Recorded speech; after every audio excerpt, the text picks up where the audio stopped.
Welcome, dear listener. As you settle into stillness, allow the rhythms of a long-forgotten world to gently unfold around you. Tonight, we journey far beyond the clamor of longships crashing on foreign shores, beyond the roaring sagas of axe and flame. We leave behind the warrior's tale. Instead, we follow the quieter footsteps of those who lived by barter, by patience, and by the slow pull of a river current. Imagine the creak of wood beneath you, the lapping hush of water along the hull.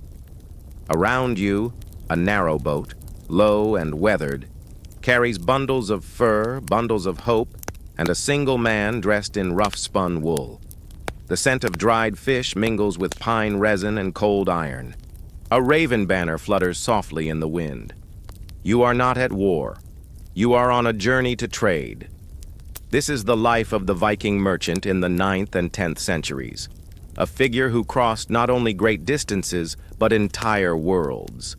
His route threads like a vein between the icy north and the great rivers of Slavic lands.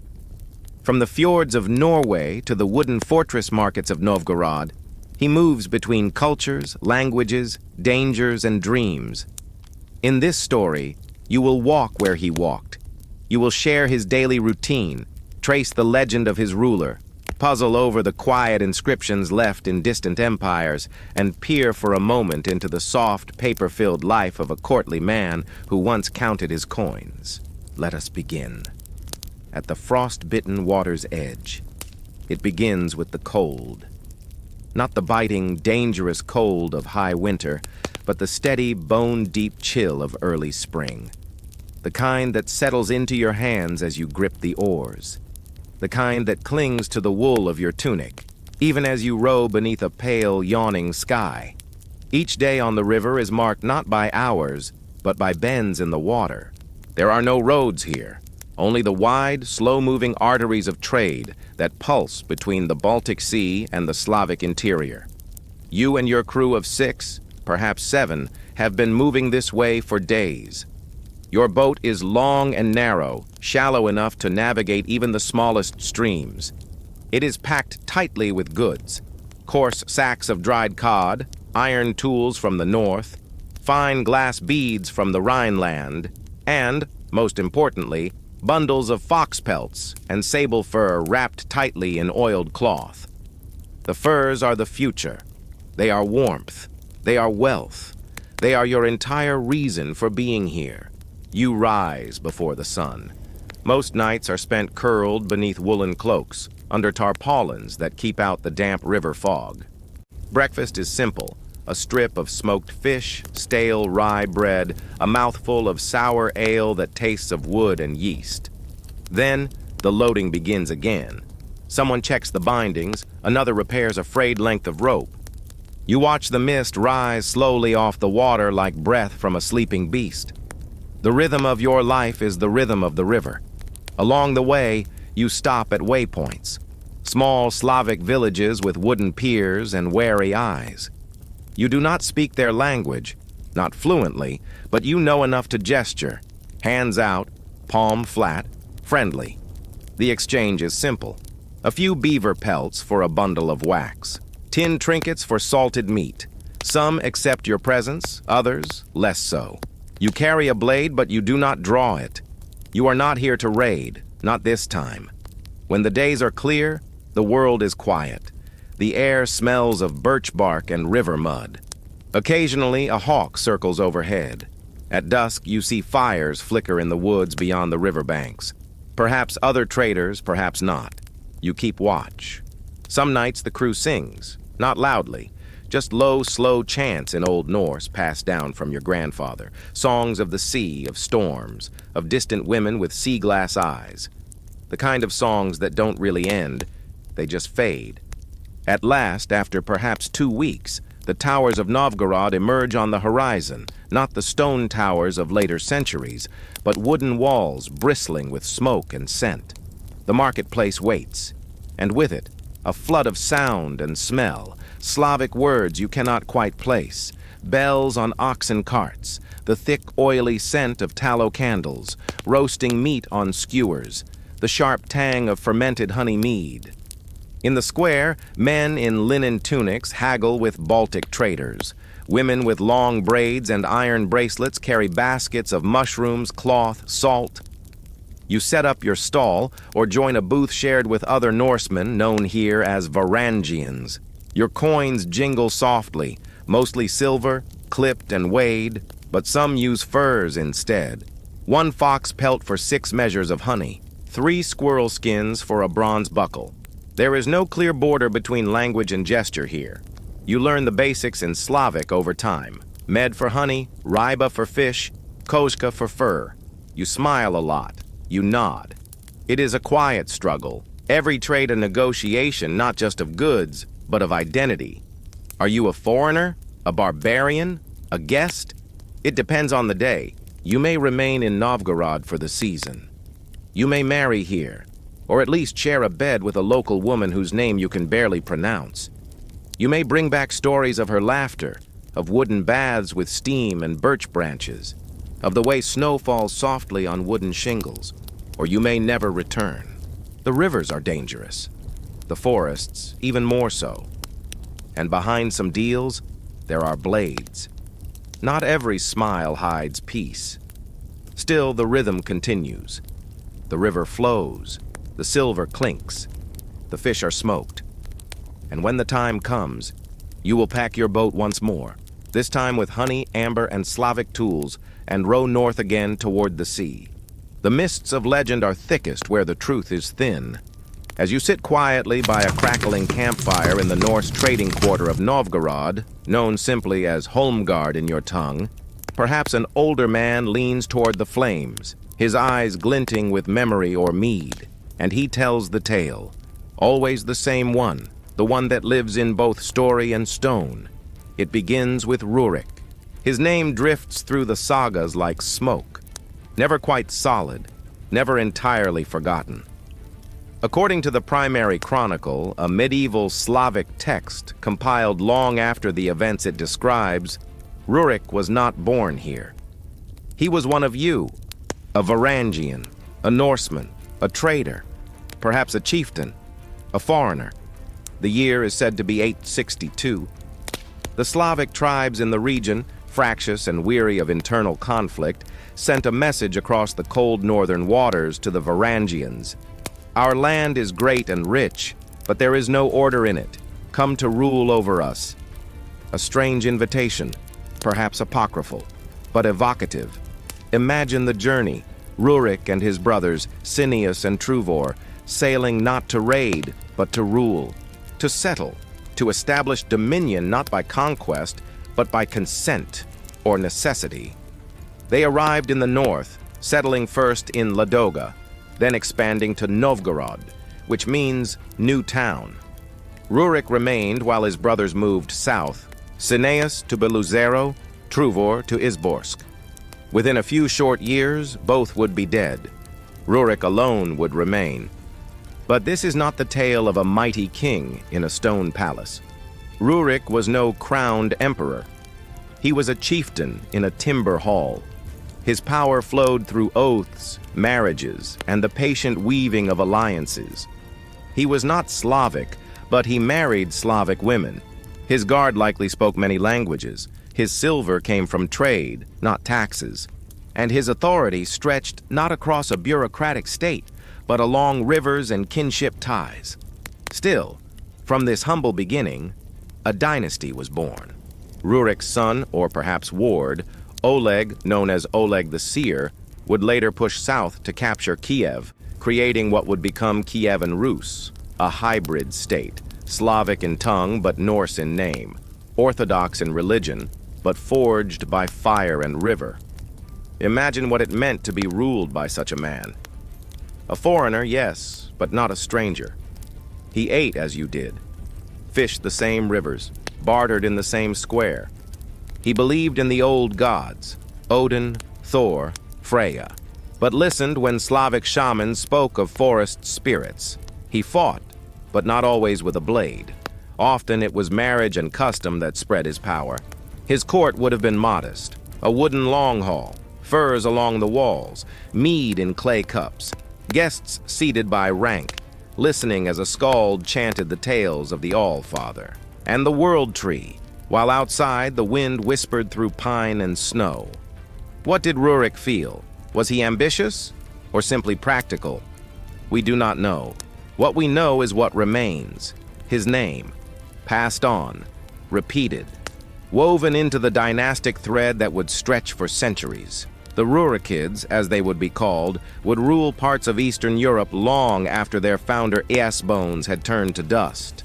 Perhaps you see his shadow in the eyes of a Slavic merchant across the square. Perhaps he never truly lived at all, at least not as the chronicle claims. But if you were a Viking in Novgorod, his name was known, whispered with pride or caution. The foreign lord who came not with fire, but with order. And in this quiet place between fact and myth, his legacy lingers, like mist above the river, vanishing before it settles, leaving only the shape of something ancient drifting just beyond reach. As the northern winds fade behind you and the rivers open southward, you sail beyond familiar fjords and pine-dark forests, past the lands of the Slavs, and towards something grand, alien, and golden, Constantinople. To the Vikings, it is Miklagard, the great city. Here the marble is too smooth, the streets too wide. The air carries scents of spiced wine, incense, and hot stone. It is not your world, but it is a world you will learn to walk in. Imagine arriving here not as an invader, but as a trader or a sword for hire. And as you do, you leave something behind, not in conquest, but in curiosity. You carve your name, not on the city's gates, but in the hidden corners. Quiet walls, remote stairwells, places few would think to look. This is the mystery of the Norse graffiti in Constantinople, traces of northern hands scratching names and prayers into the cold stone of Hagia Sophia. Let the listener imagine. You are a guard, perhaps one of the Varangians, the elite personal guard of the Byzantine emperors. You've taken an oath. You wear their colors. But at night, when no one watches, you slip away into the holy sanctuary. The dome above you holds Christ Pantocrator in brilliant gold mosaic.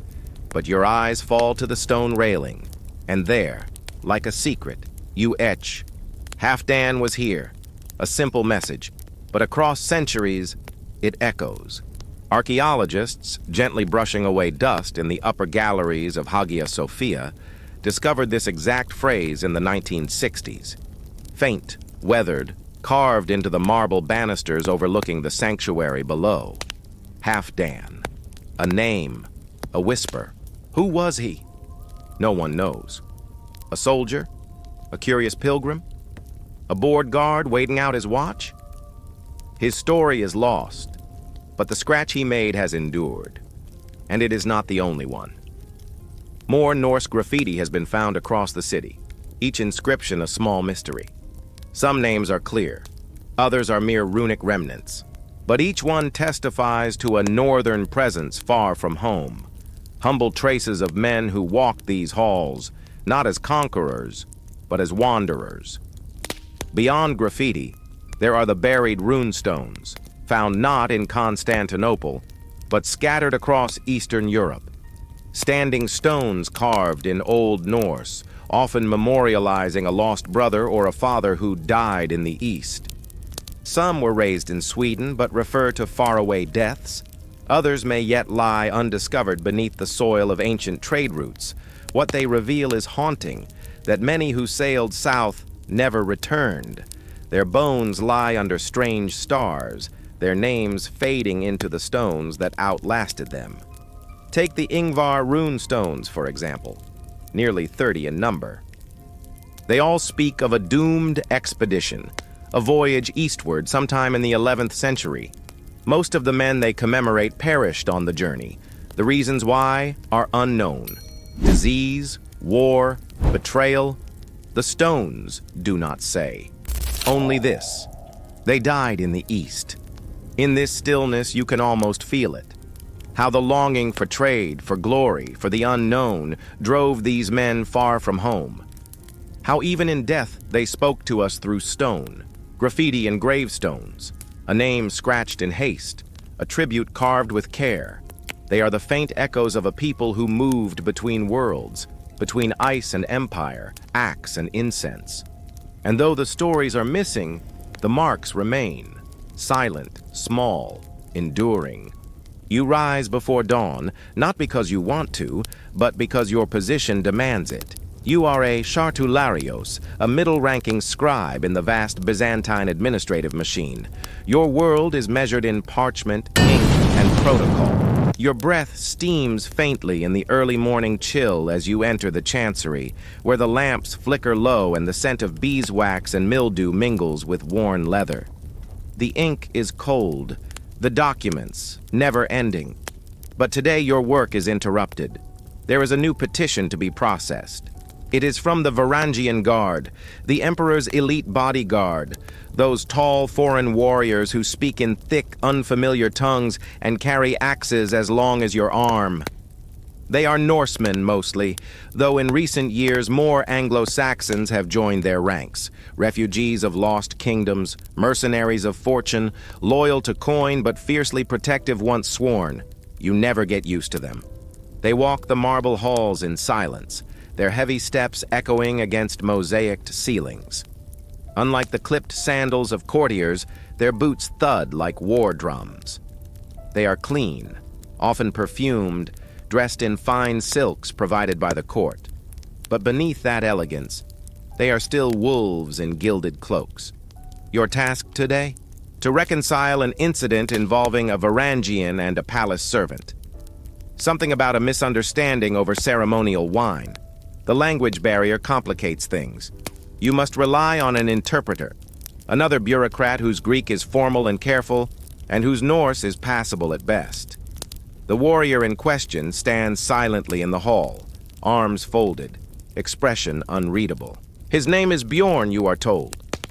He stares ahead, unmoving, as if carved from wood. You wonder if he understands any of this. He likely does, but prefers the illusion of ignorance. It buys him patience. You record the details on a vellum sheet. The ink flows slowly.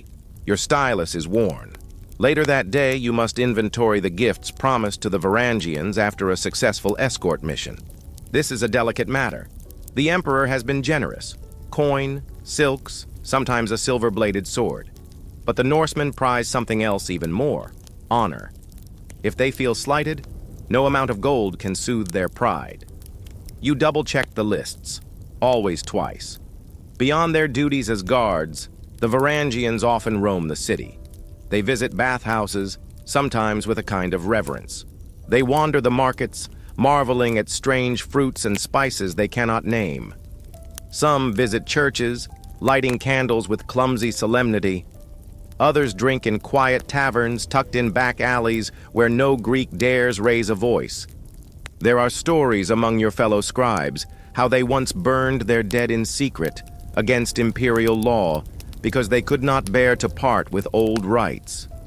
You've never seen it, but you wonder. When you look into their eyes, there is something unyielding there, something ancient. In the afternoon, the Emperor rides to the hippodrome.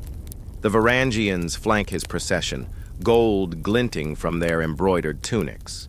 You observe from the shaded gallery, noting their discipline, no wasted movement, no chatter, eyes always scanning. It is said that no one gets closer to the Emperor than they do, not even the senators. And when he dies, they alone are trusted to guard the imperial treasury during the transition. That kind of loyalty is rare, bought in blood, not silver.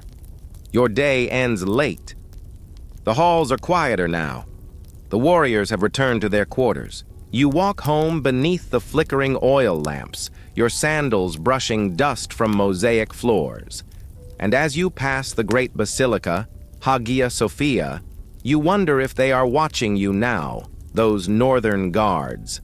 Or perhaps they are up in the galleries, scratching runes into stone, etching their memory into a city that does not yet know how long it will remember them.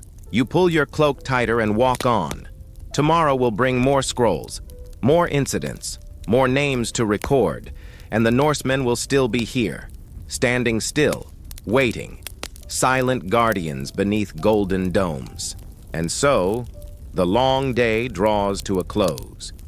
You've journeyed through a frozen river camp, where the fish smoked endlessly and your fingers stiffened from wind that swept in from distant forests. You stood beneath sagging tents in the trading outposts of the north, felt the weight of silver scales, and learned to nod when words failed you. You glimpsed Rurik not as a statue or symbol, but as a man, ambitious, uncertain, carving his future into land not yet ready to be his. You saw him step into legend with muddy boots and shifting alliances. He founded something great, but not alone, and not without blood and frost beneath his feet. You walked through Constantinople's secrets, where Norsemen scratched strange letters into marble walls, letters that would be found centuries later by scholars blinking in lamplight. You wandered lost corridors and imagined the runes whispering of ships, home, longing. And finally, you became a bureaucrat in that same empire. You saw them, not as raiders or myth, but as guards, foreigners wrapped in silk, quiet giants trusted with an emperor's life. You watched them pass in long shadows, always close, always distant. These Norsemen were never just one thing, not just raiders, not just traders, not just mercenaries or settlers or kings. They were all of it. And history, when whispered and walked through slowly, reveals its softer textures. Frost on fur, the hush of a sail lowering at dusk, the press of a coin in a calloused palm. It reveals the small things, the quiet things. And in those moments, we see the past not as a tale of conquest, but as a rhythm of lives lived under uncertain skies. Perhaps you're still awake, or perhaps you've drifted into dreams. That's fine. If you are listening, let your mind rest now. Let the ships fade gently into the fog. Let the river ice grow still. Let the voices, once foreign and loud, quiet themselves into murmurs. You're not in Novgorod anymore. You are safe, here, now, warm, still, at peace. Until the next journey, sleep well.